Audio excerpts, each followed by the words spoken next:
Hello जी, नमस्कार। कैसे हैं आप सब लोग? उम्मीद करता हूं बहुत मस्त, खुश, ज़बरदस्त होंगे।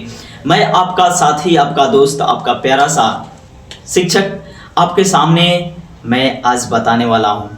जितने भी हमारे दोस्त और साथी हैं, आज इस टॉपिक बहुत अच्छा होने वाला है। ये वीडियो आपके लिए बहुत सुनहरा गेटिंग करेगा।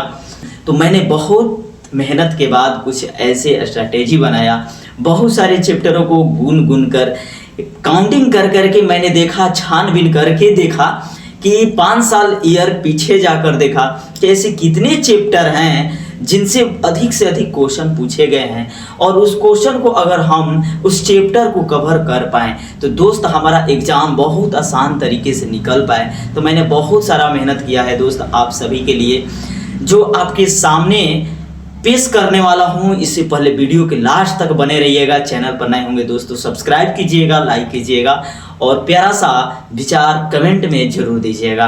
आप यहां देख रहे होंगे दोस्त कि क्लास 10th के बिहार बोर्ड 10th एग्जाम पास करने का सहूलियत फार्मूला, मैं एक आसान फार्मूला बताने वाला हूं, जहां से एक थोड़ा सा अपने टाइम को मैनेज करके यहां से अच्छे खासे आप बिहार बोर्ड के एग्ज़ाम में बैठकर बिहार बोर्ड के एग्ज़ाम देकर बहुत बढ़िया मार्क्स ला सकते हैं। अपने जीवन का वो पल देख सकते हैं जो कभी सोचे भी नहीं होंगे। तो इसको अपनाकर आप धन्य हो सकते हैं, अपने मम्मी पापा के लिए, अपने पूरे परिवार के लिए, अपने समाज के लिए।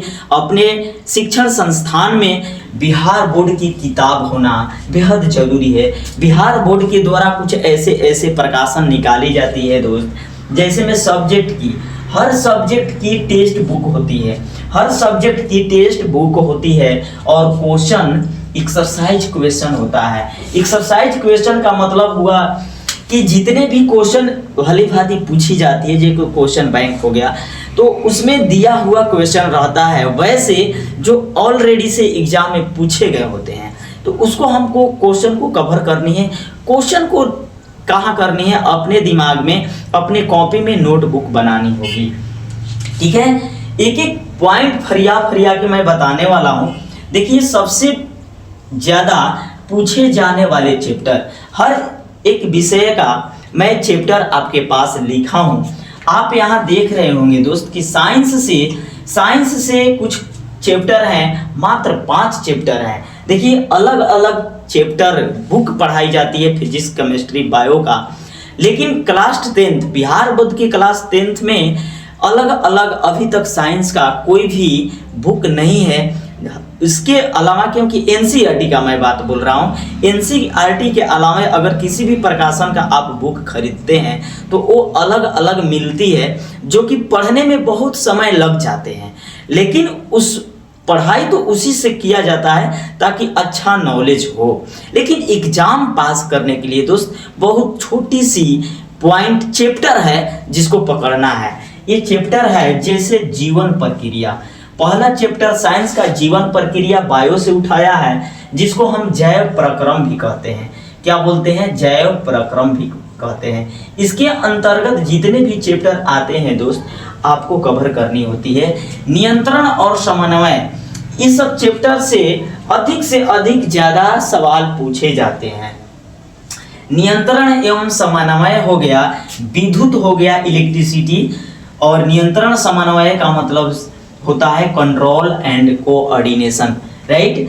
चुंबकीय प्रभाव, मैग्नेटिक इफेक्ट होता है कार्बन एवं उसके यौगिक।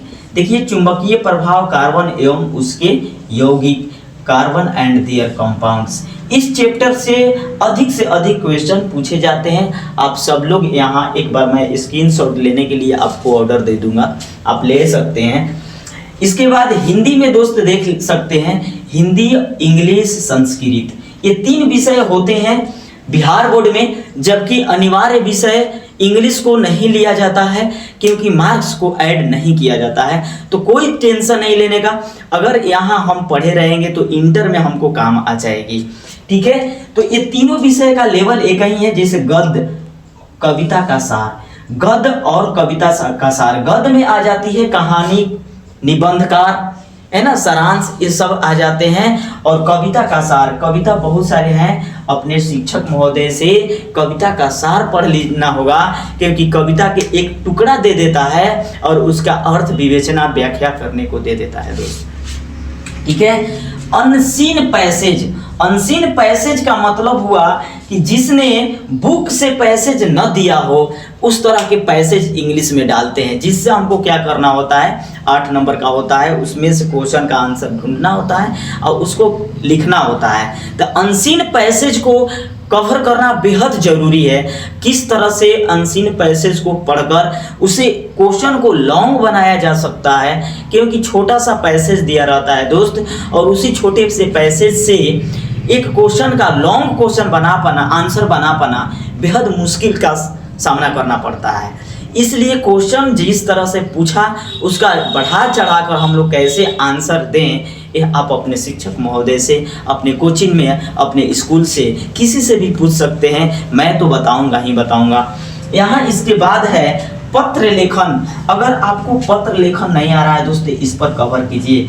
पत्र लिखना, राइट, आवेदन पत्र लिखना, माता पिता के पास, माता पिता के पास तो क्या लिखे जाते हैं, पत्र लिखे जाते हैं। आवेदन पत्र प्रधानाध्यापक के पास हो गया, प्रिंसिपल के पास हो गया, मुखिया के पास हो गया, सरपंच के पास हो गया। तो इस तरह के क्या होते हैं, आवेदन पत्र आपको भली भांति आनी चाहिए।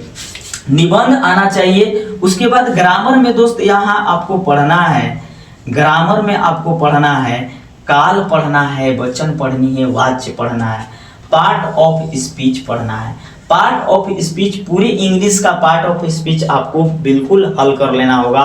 और टेंस, जितने भी टेंस हैं उसका आपको कवर, क्योंकि इसी सब क्वेश्चन इतना ही से आपका कवर अगर कर सकते हैं इस चैप्टर को, आप कमांड है, आपका कमांड है इतने चैप्टर पर, तो उम्मीद है कि आप बहुत अच्छा मार्क्स ले आएंगे।